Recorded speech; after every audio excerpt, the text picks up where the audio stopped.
Hi friends, welcome to recipes in my home. ஆரோக்கியமான கொத்தவரங்காயில் சுவையான சட்னி எப்படி செய்யறதுன்னு பார்க்கலாம்.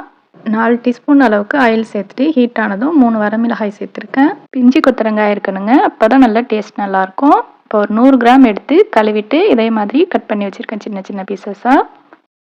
இப்போ சேர்த்துட்டு ஒரு நிமிஷத்துக்கு மட்டும் நல்லா வதக்கி விட்டுக்கிறேன்.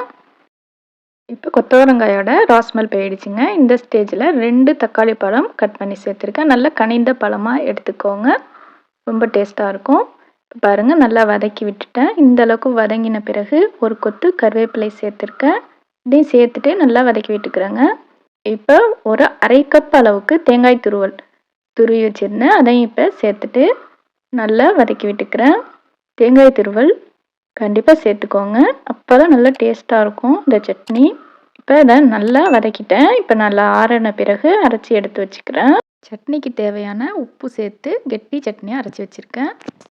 இப்போ அதே கடாயிலேயே கடுகு கருவேப்பிலை போட்டு தாளித்து ஊற்றிக்கிறேங்க. ஊற்றிட்டு நல்லா மிக்ஸ் பண்ணி விட்டுக்கலாம். அவ்வளோதாங்க, ரொம்ப ஹெல்த்தியான சட்னி குயிக்காக ரெடி ஆகிடுச்சு. இதே மெத்தட் ஃபாலோ பண்ணி நீங்களும் செஞ்சு பாருங்கள் ஃப்ரெண்ட்ஸ். செஞ்சு பார்த்துட்டு எப்படி வந்துச்சுன்னு எனக்கு மறக்காமல் கமெண்ட்ஸ் பண்ணுங்கள். இந்த வீடியோ பிடிச்சிருக்கோன்னு நினைக்கிறேன். வேறொரு இன்ட்ரெஸ்டிங்கான வீடியோவில் சந்திக்கலாம் ஃப்ரெண்ட்ஸ். நம்ம வீடியோ புதுசாக பார்க்குறவங்களா இருந்தால் சப்ஸ்கிரைப் பண்ணி வச்சுக்கோங்க ஃப்ரெண்ட்ஸ். பக்கத்தில் உள்ள பெல் ஐக்கனை கிளிக் பண்ணி ஆல் ஆப்ஷன் கொடுத்து வச்சுக்கோங்க. அப்போ தான் அடுத்தடுத்து போடுற புது வீடியோக்கள் உடனுக்குடன் உங்களுக்கு நோட்டிஃபிகேஷனாக வந்து சேரும். தேங்க்ஸ் ஃபார் வாட்சிங் ஃப்ரெண்ட்ஸ்.